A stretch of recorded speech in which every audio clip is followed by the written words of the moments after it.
इस वीडियो को देखने से कबल इस वीडियो को लाइक कीजिए, अपने दोस्तों के साथ शेयर कीजिए और अगर अभी तक आपने हमारे चैनल को सब्सक्राइब नहीं किया तो इसे सब्सक्राइब कर लीजिए और साथ ही मौजूद बेल आइकन को दबा लीजिए ताकि आपको तमाम नई स्टोरीज मिलती रहे। मैं रूपोशी और पर्दे की जिंदगी से अब बेजार हो चुकी हूँ। मशरिक में औरत सदियों से इस मसले का शिकार है। सुल्तान शाह ने फौरन न्यूज की बात उचक ली। ये अमर सिर्फ मर्द ही जानते हैं कि औरतों की बेपर्दगी कैसी कैसी खराबियां पैदा करती है। तुमको घर में महदूद रहना चाहिए, हर बात में अपनी टांग मत अड़ाया करो। विरब ना कर बोली, ओसा आ गया तो मैं किसी वक्त तुम्हारा मुंह तोड़ के रख दूंगी। जरा एहतियात से रखना, किसी आबगीने को ठेस न लग जाए। सुल्तान शाह ने उसका मजाका उड़ाया। मेरे पास इन खराफात में उलझने का वक्त नहीं था। मैं इन सब की तरफ हाथ लहरा कर टैक्सी की अकबी नशिस्त पर सवार हो गया। तुम्हारे हाथ में ये अंगूठी कैसी है? टैक्सी में बैठते ही मेरे कानों में वीरा की तायुर ज़दा आवाज आई। किसने दी है? नई मंगनी की निशानी है, मैंने हंस कर जवाब दिया और टैक्सी आगे बढ़ गई। इस वक्त मेरे रिस्ट वॉच में 7 बजने वाले थे। चाहे टैक्सी ड्राइवर को भी वक्त की अहमियत का अंदाजा था, क्योंकि सड़क पर आते ही उसने टैक्सी की रफ्तार बढ़ा दी। मैं क्लब के पोर्च में टैक्सी से उतरा तो 7:30 बज चुके थे। मेरे जहन पर मेजर बख्शी से तयशुदा मुलाकात के बारे में हल्का सा तनाव तारी था। वो मेरे अज़ाइम से बाखबर था। न उसने मुझे अपने इरादों के बारे में कुछ बताया था। जो कुछ भी सामने आया था वो मेरे कयास आराइयों का नतीजा था और गालिब इम्कान यही था कि मेरी और बख्शी की मुलाकात खासी नाखुशगवार साबित हो सकती थी। मेरी दानिस्त में वो मेरे अगवा का मंसूबा लिए बैठा था और मैं उसे घेर घार कर अपने साथ ले जाने का मुसम्मम इरादा करके उसकी बताई हुई जगह पर पहुंचा था। मैं टैक्सी से उतरकर जूं ही लान की तरफ पलटा तो मेजर बख्शी मुझे नजर आ गया। वो लान के नीम रोशन गोशे में अपनी मखसूस मेज पर मौजूद था। मेरे लिए बात हैरतनाक थी कि वो अकेला नहीं था। मेज पर एक खूबसूरत और जवान औरत उसके साथ बैठी हुई थी। मुझे देखकर मेजर बख्शी ने अपनी जगह से हाथ लहराया और मखफीफ सी जवाबी मुस्कुराहट के साथ उसकी तरफ हो लिया। मेजर बख्शी ने अपनी कुर्सी छोड़कर बहुत तपाक से मेरा इस्तकबाल किया। उसकी देखा देखी लड़की को भी अपनी कुर्सी छोड़नी पड़ी। निखरी हुई रंगत, दिलकश खदो खाल और तिरछे हुए बालों वाली वो लड़की मजमूई तौर पर कशिश अंगेज शख्सियत के मालिक थी। वो शरीर बदन की मालिक थी, न उस पर मोटापे की तोहमत लगाई जा सकती थी। इन दोनों के दरमियान वो बस सेहतमंद और भरे भरे जिस्म वाली दराज कद लड़की थी, जिसने मुख्तसर से ब्लाउज के साथ हल्की गुलाबी साड़ी पहनी हुई थी। ये कर्नल जमाल दस्ती हैं और ये मोहनी पंडित, मेरी पुरानी दोस्त। मेजर बख्शी ने हल्की सी मुस्कुराहट के साथ हम दोनों का तारुफ कराया। मोहनी ने एक दिल आवेज मुस्कुराहट के साथ अपना गुदाज हाथ मेरी तरफ बढ़ा दिया।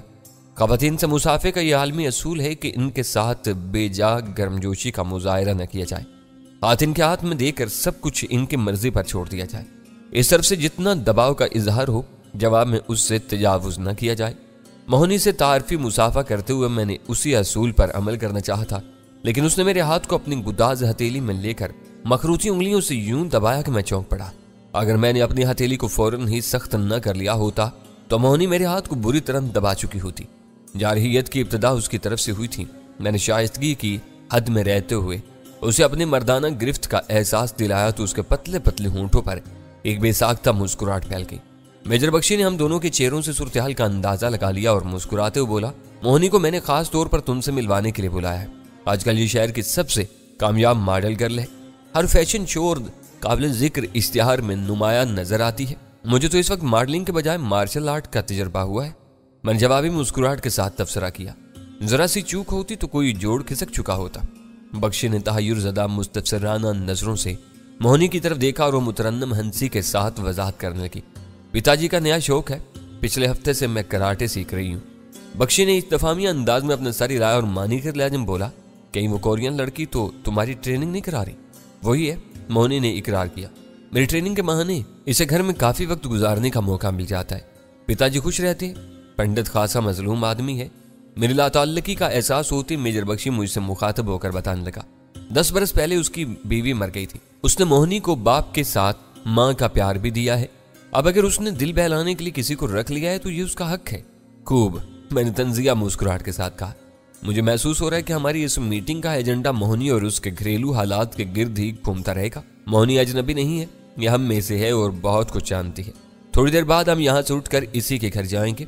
मोहनी के घर जाने के जिक्र पर मेरे कान खड़े हो गए। मगर मैंने मेजर बख्शी के अल्फाज को ज्यादा अहमियत दिए बगैर सरसरी अंदाज में कहा, अगर मोहिनी के बाप को एतराज न हुआ तो उसके घर पर तुम्हारा वक्त बहुत अच्छा गुजरेगा। हम अपने मुज़ाकरात कल के लिए मुलतवी कर सकते हैं। वो दोनों पहले से स्काच से शुगल कर रहे थे। बख्शी ने मुझसे भी इसरार किया कि मैं अल्कोहल मिला हुआ कोई मशरूब लूं, मगर मैंने सख्ती से इनकार कर दिया। मेरे ज़हन पर यह झुल्लाहट भी तारी थी।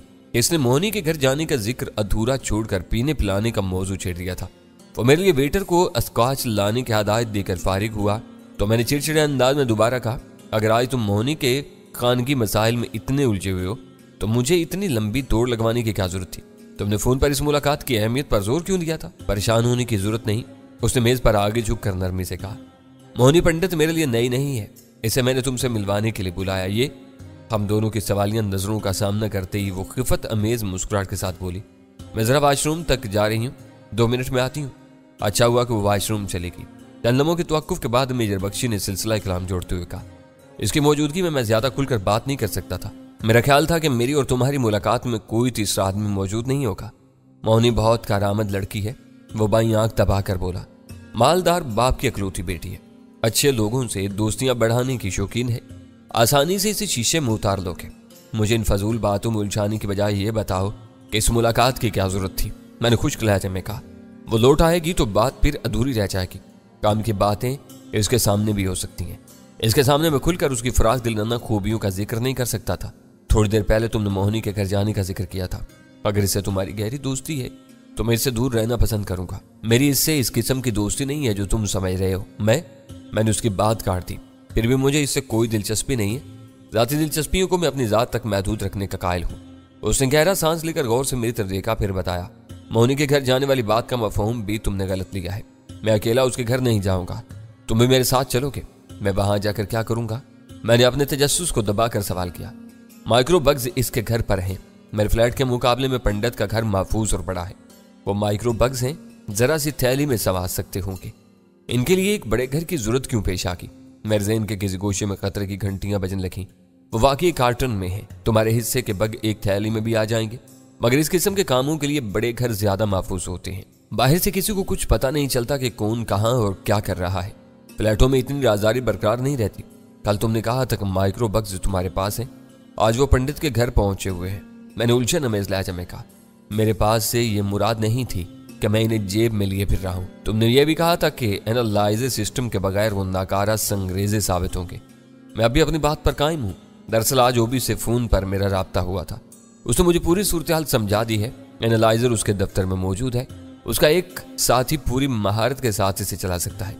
मोहिनी पंडित ने शायद पहले से सोचे समझे मंसूबे के तहत हम दोनों को कुछ देर के लिए तखलिया फराहम किया था। मुकर्रर वक्त गुजार कर वो दोबारा मेज पर आ गई। उसने आते ही अपने गिलास में बची हुई स्काच अपने मेदे में उंडेल कर गिलास खाली कर दिया।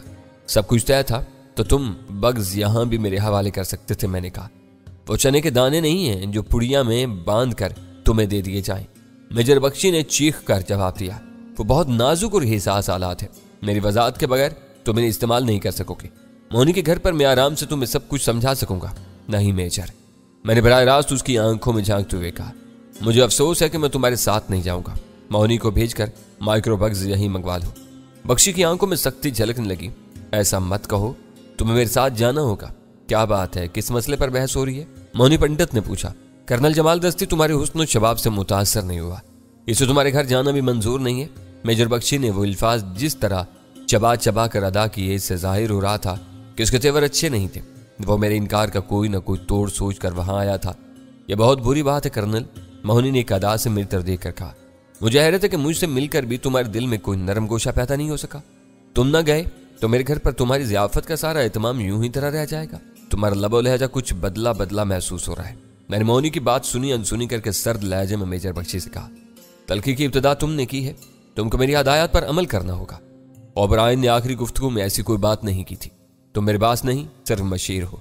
मैं तुम्हारे साथ मिलकर डैनी को घेरने की कोई मुनासिब राह निकालूंगा। तुम जाओ। मेजर बख्शी ने सख्ती से मोहिनी को हुक्म दिया। इसके चेहरे से मुस्कुराहट काफूर होगी और वो अपना पर्स उठाकर कुछ कहे सुने बगैर कुर्सी छोड़कर तेज तेज कदमों से पुख्ता रविश की तरफ चलती। यह तुम्हारी कुछ फहमी है कर्नल। उसके चले जाने के बाद बख्शी ने नीचे मगर धमकी अमेज आवाज में मुझसे कहा, STF से मुनहरिफ होने का फैसला करते ही तुमने अपने सारे ऑप्शन खो दिए थे। पहले तुमको ओबरायन ने कठपुतली बनाया, फिर ब्लैकी के जरिए तुम्हारी डोर धनराज को थमा दी। हालात के तहत वो रुपोश होने पर मजबूर हो गया, इसलिए अब मैं तुम्हारा अब्बास हूं। तुम्हें यह दावा है तो यही सही, इस वक्त मैं तुम्हारे साथ कहीं नहीं जाऊंगा। जिद मत करो, इसका नतीजा हमारे हक में अच्छा नहीं निकलेगा। उसने धमकी दी। यह तुम्हारा या मोहनी का ड्राइंग रूम नहीं, एक बावकार क्लब का लान है। तुम मुझे मेरी मर्जी के खिलाफ यहां से कहीं नहीं ले जा सकते। बाईं तरफ देखो, उसने तहकीर अमेज लहजे में हुक्म दिया। मेरी गर्दन गैर इरादी तौर पर उसी तरफ घूम गई। मेरे बराबर वाली मेज पर 2 आदमी विराजमान थे, जिनकी निगाहें हमारी तरफ मरकूज थीं। ये दोनों मुसल्ला हैं, मेरे जरा से इशारे पर आएंगे और हथियारों की नाल पर खामोशी से हम दोनों को यहां से उठा कर ले जाएंगे। तुमने जरा सी भी मुजामत की तो वो बेरहमी से तुम्हें गोली मार कर यहां से फरार हो जाएंगे। कल के अखबारों में मेरे नाकाम अगवा के दौरान में मेरे एक मुलाकाती की मौत की खबर छपेगी और तुम्हारी कहानी खत्म हो जाएगी। इसका मंसूबा सुनकर मुझे अपनी पेशानी पर सर्द पसीना नमूदार होता हुआ महसूस हुआ। इससे मुलाकात के लिए रवाना होने से पहले मुझे पूरा यकीन था कि मुझे फांसने की कोशिश जरूर करेगा और मैंने इसके लिए जवाबी तैयारी भी कर ली थी, मगर मुझे यह गुमान तक नहीं हो सका कि वो क्लब के लान पर नहायत दीदा दिलेरी से 2 मुसल्ला गुंडे ला बिठाएगा। बज़ाहिर इसका मंसूबा बेदाग था। मुझे अगवा करने में नाकामी की सूरत में वो कत्ल करने का इरादा किए बैठा था। यानी शायद भी यही देखते कि बराबर वाली मेज से 2 आदमी आए और हम दोनों को उठाकर अपने साथ ले जाने लगे। इन्हें कानो कान भी पता नहीं चलता कि हम दोनों में से दरहकीकत किसको अगवा किया जा रहा था। मेरी मुजाहमत की सूरत में जो कुछ होता उसके बाद मेजर बख्शी की कहानी पर कोई शुबा नहीं कर सकता था। मेरे साथ आने वाले एसटीएफ के मुसल्लाह जवान किसी की नजरों में आए बगैर मेरे आसपास मौजूद थे और यकीनी तौर पर मेरी हिफाजत कर रहे थे, मगर मेजर बख्शी का मंसूबा ऐसा था कि मेरे ऊपर फायर होने से पहले उन्हें किसी किस्म का शुबा नहीं हो सकता था। गालिबी इम्कान यह था कि मेरे ऊपर फायर करने के बाद फरार होने वाले मुजरिम एसटीएफ के छुपे हुए एहलकारों की गोलियों से छलनी होकर जहन्नुम वासिल हो जाते और यूं मेजर बख्शी का बयान की तरदीद करने वाला कोई गवाह जिंदा न रहता। वो कानूनी सूरत होती, लेकिन मेरे हर साथी को मेरे संगीन मिशन का इल्म था। मेजर बख्शी कानून की आंखों में धूल झोंक सकता था, मगर मकाफात अमल से बच नहीं सकता था। मेरा ज़हन बहुत तेजी से हालात का तजिया कर रहा था। मेरे साथियों को खतरात का पूरी तरह इदराक था, मगर वो इस हकीकत से लाइल्म थे कि इस खेल में मेजर बख्शी की तरफ से बाला ही बाला 2 सफा गुंडे भी शामिल हो चुके थे। मेरे पास कोई जरिया नहीं था कि मैंने इन दोनों की मौजूदगी से बाखबर कर सकता। मैंने जवाबी तैयारी में सिर्फ मेजर बख्शी को सामने रखा था। मेरा ख्याल था कि वो मुझे ले जाना चाहेगा, मेरे इनकार पर तकरार होगी और मैं आसानियत से उसे बेहोश करके कोई दौरा पड़ने का बहाना करके क्लब से निकाल ले जाने में कामयाब हो जाऊंगा। दोनों गुंडों ने हालात का तवाजुन बहुत बिगाड़ दिया था। गनीमत यह था कि मोहनी को बख्शी ने खुद ही रवाना कर दिया था, वरना वो मजीद पेचीदगी पैदा कर सकती थी। मैंने जिद को तूल देकर सिचुएशन खराब करने की बजाय फौरन ही हथियार डालने का फैसला कर लिया। इन आदमियों की मौजूदगी का मतलब है कि आज तुम हर कीमत पर मुझे अपने साथ ले जाने या कत्ल कर देने का फैसला करके आए हो। मैंने अपनी पेशानी पर हाथ फेर कर कहा, नहीं कर्नल। बख्शी ने सरसराती हुई इज़्तिरारी आवाज से मुझे बुरी तरह चौंका दिया। अपने हाथ जेबों से दूर रखो, अब तुम अपना एतबार खो चुके हो।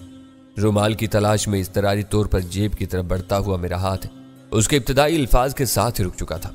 मैंने संजीदगी से कहा, सब कुछ मालूम हो जाने के बाद मैं खुदकुशी की हमाकत नहीं करूंगा।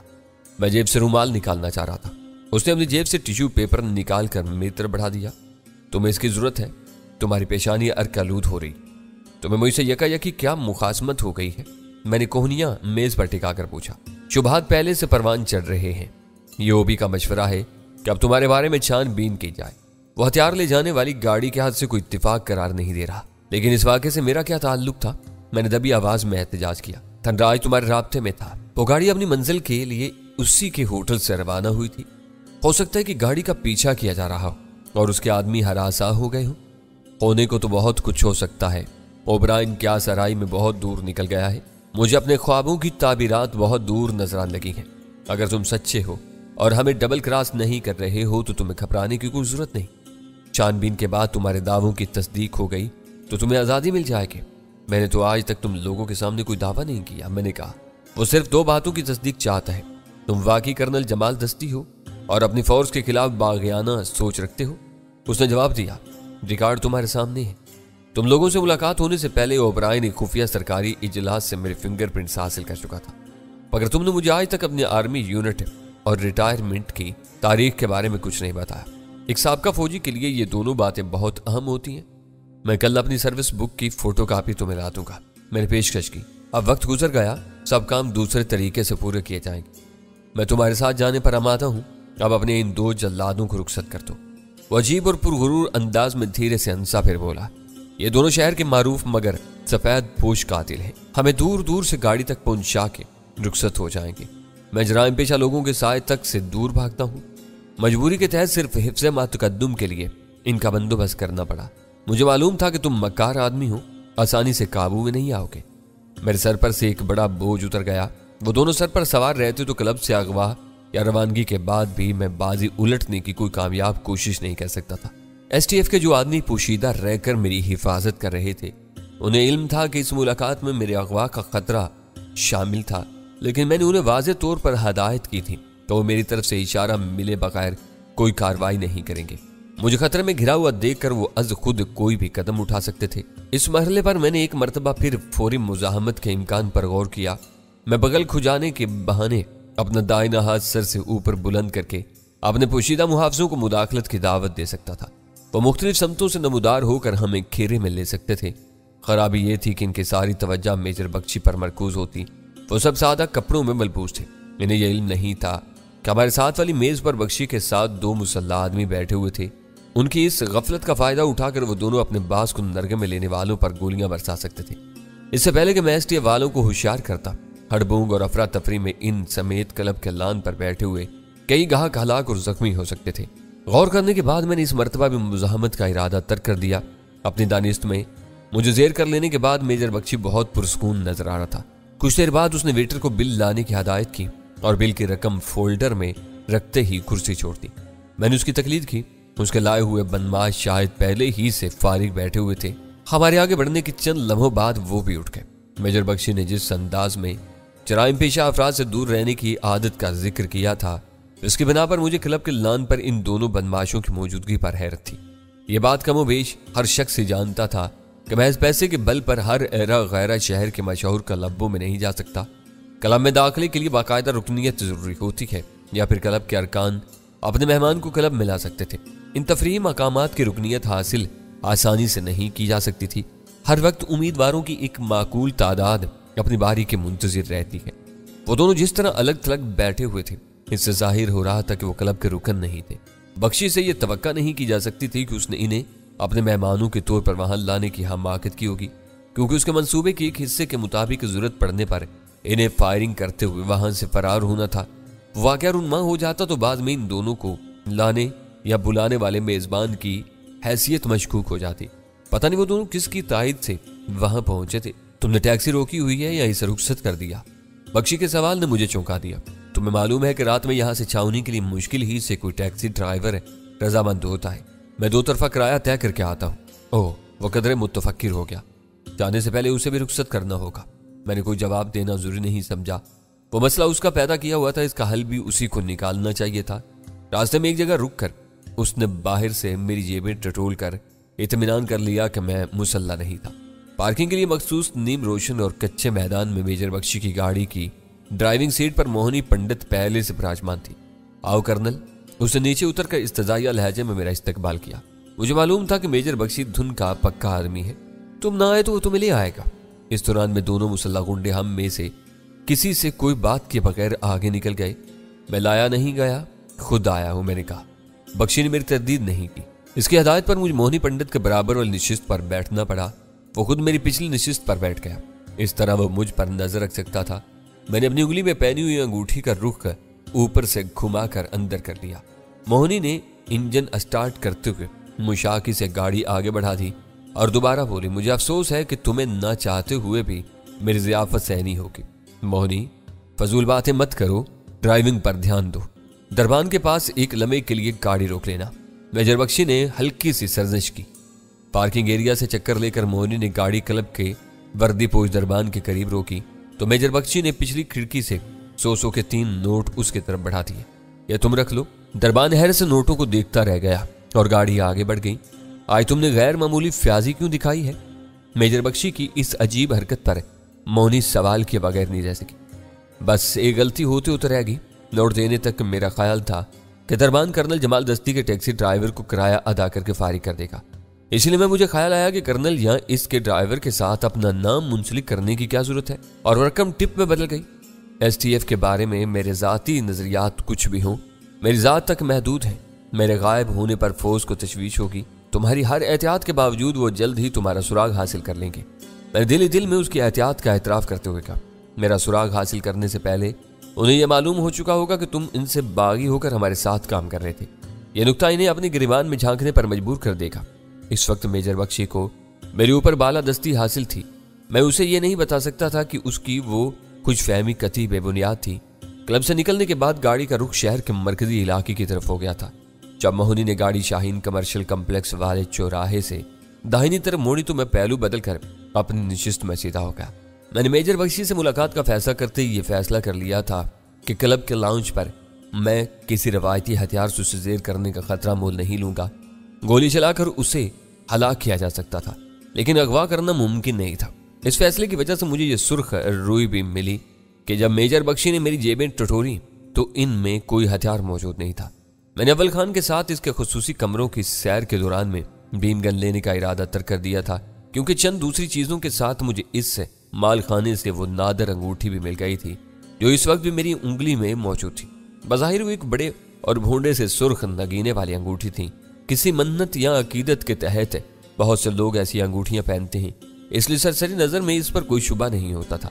मगर इसमें नगीने की जगह कदर सख्त रबड़ का कैप्सूल लगा हुआ था, जिसके अंदर भरे हुए बेहोशी के तेज महलूल में एक बारीक सुई खड़ी हुई थी। अव्वल खान ने मुझे बताया था कि रबर के कैप्सूल पर दबाव पड़ने पर वो पिचकता है और खोखली सुई सतह से बाहर आ जाती है। रबड़ के दबने से पैदा होने वाले अंदरूनी दबाव के तहत लम्हा भर में महलूल की इतनी मिकदार खोखली सुई के जरिए बाहर आ जाती है जो किसी को भी बेहोश करने के लिए काफी होती है।